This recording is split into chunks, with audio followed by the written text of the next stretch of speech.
अहमदपूर तालुक्याचे सुपुत्र सहदेवजी होनाळे हे अहमदपूरहून विधानसभेपर्यंत पायी नांगर खांद्यावर घेऊन गेलेले शेतकरी यांची तब्येत थोडी बिघडल्यामुळे ते ठाणे येथील हॉस्पिटलमध्ये ऍडमिट आहेत। तरी त्यांची प्रकृती सुधारावी यासाठी सर्वप्रथम ईश्वरचरणी प्रार्थना करतो व सर्व सरपंच संघटनेच्या वतीनं त्यांच्या या शेतकरी आंदोलनास पाठिंबा जाहीर करतो।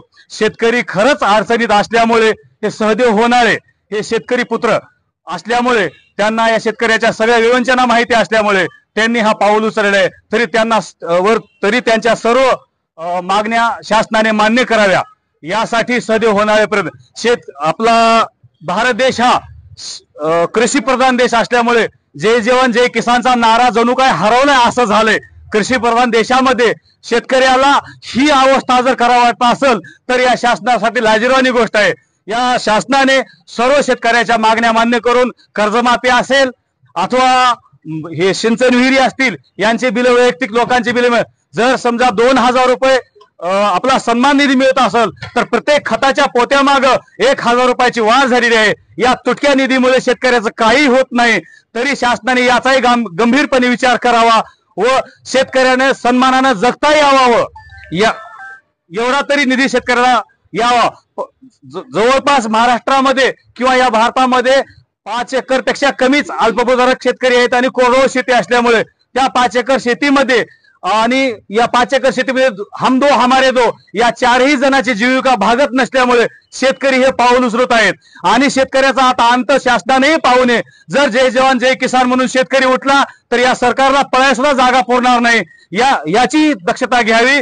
तरी जर पुन्हा शेतकऱ्यांना समजा ठरवलं आपण आत्महत्या घेऊन फाशी घेऊन मरण्यापेक्षा मराठवाड्यात जवळपास या वर्षामध्ये 700 शेतकरी वारलेले आहेत।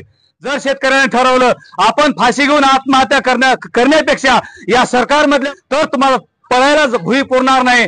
तरी या आज अहमदपूर तालुक्यातल्या सर्व शेतकऱ्याच्या वतीने, सरपंच संघटनेच्या वतीने, सर्व सरपंचाच्या वतीने सहदेवजी होनाळे अहमदपूरचे शेतकरी यांना जाहीर पाठिंबा प्रदान करतात आणि मी थांबतो। जय हिंद, जय महाराष्ट्र।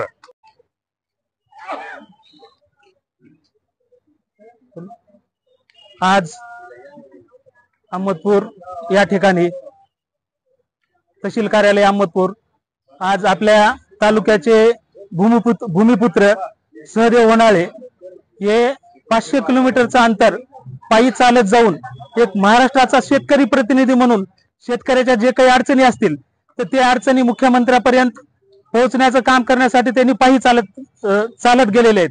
आजचा मुक्काम त्यांचा ठाण्याच्या जवळपास त्यांनी गेलेले आहेत आणि शेतकऱ्याच्या अडचणी सांगण्यासाठी आज वेळ अशी आली आहे की आज शेतकऱ्याचा प्रतिनिधी म्हणून त्यांनी जातात। आता लोकप्रतिनिधी किती राहतात हे आज सांगण्याची गरज नाही, पण महाराष्ट्राचा शेतकऱ्याचा प्रतिनिधी म्हणून आज त्यांनी ते गेलेले आहेत आणि त्यांच्या प्रमुख मागण्या होत्या PM किसान निधीमध्ये वाढ करण्यात यावी ही त्यांची प्रमुख मागणी होती। तसेच शेतकऱ्याला कर्जमाफी करण्यात यावी। मनरेगा अंतर्गत ग्रामपंचायतने व शेतकऱ्यांनी जे वैयक्तिक कामं केलेले आहेत सिंचन विहिरी, गाय गोटे यांचा निधी मागील 1 वर्षापासून वितरित होत नाही। शेतकरी अडचणीमध्ये आहेत। शेतकऱ्याच्या मजुराचे पण पैसे दिले जात नाहीत, तर तो निधी शासनाने लवकरात लवकर निधी वितरित करण्यात यावा। तसेच मागील 4 महिन्याखाली नाफेड मार्फत जे शेतकऱ्याचं सोयाबीन खरेदी केलं होतं त्याच्यामध्ये बऱ्याच शेतकऱ्यांचा ऑनलाईन करून देखील त्यांचा माल शासनाने खरेदी केला नव्हता। मग त्या मालाचं शेतकऱ्याला भुर्दंड बसलेला आहे। तो जो भावांतर मधला फरक आहे तो शासनानं ऑनलाईन केलेल्या किमान त्या तरी शेतकऱ्याला देण्यात यावा। अशा मागण्या घेऊन शेतकऱ्याच्या मागण्या घेऊन सहदेव होनाळे आज मंत्रालयापर्यंत चालत गेलेले आहेत। ही काही कृषी प्रधान देश असलेल्या महाराष्ट्रासाठी ही काही भूषणावर काही गोष्ट नाही। तरी माझी यामार्फत मुख्यमंत्री साहेबांना विनंती राहील की त्यांच्या मागण्या आणि शेतकऱ्याचे जे काही अडीअडचणी आहेत ते दूर करण्यासाठी त्यांचा गांभीर्यपूर्वक विचार करावा अशी एक विनंती करतो मी आणि त्यांच्या आंदोलनाला पाठिंबा देतो। ठाणे या ठिकाणी सिव्हिल हॉस्पिटलमध्ये उपचार घेत आहेत, तरी त्यांचा उपचार योग्य पद्धतीने करण्यात यावा। आज त्यांनी मुंबईमध्ये गेलेत, त्यांच्या सुरक्षितेची जबाबदारी आज इथून चालत असताना हायवे आहे, पूर्ण जाताना गाड्या आहेत, ट्रॅफिक आहेत, पोलीस संरक्षण त्याला देण्यात यावं आणि त्यांना मंत्रालयापर्यंत व्यवस्थित पोहोचून आपल्या महाराष्ट्रातील तमाम शेतकऱ्यांचं म्हणणं त्यांच्यापासून मांडायचं आहे, त्यांच्यासाठी सहकार्य करावं एवढी मी सरकारला या ठिकाणी विनंती करतो। नाही थांबा थांबा सरपंच साहेब. अहमदपूर तालुक्याचे सुपुत्र श्री सहदेवजी होनाळे यांनी जी पायपीट अहमदपूर पासून ते मंत्रालयापर्यंत केलेली आहे, त्यासाठी आत्ताच आपण पाहिलं की सरपंच संघटनेच्या वतीने तहसीलदार मॅडम यांना निवेदन देण्यात आलेलं आहे.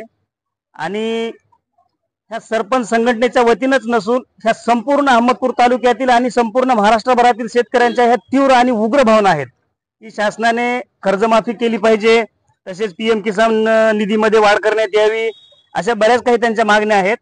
तरी आता यांच्या सर्वांच्या भावना ऐकून मी एक शिवसेनेचा सत्ताधारी पक्षाचा तालुका प्रमुख या नात्यानं माझ्या वतीनं मी आमचे नेते श्री एकनाथरावजी शिंदे साहेब यांच्यापर्यंत यांच्या भावना पोहोचवून जो काही ज्या काही यांच्या मागण्या आहेत त्या मागण्या त्वरित मान्य करण्यात याव्या अशी मी माझ्या वतीनं विनंती करतो आणि थांबतो. धन्यवाद.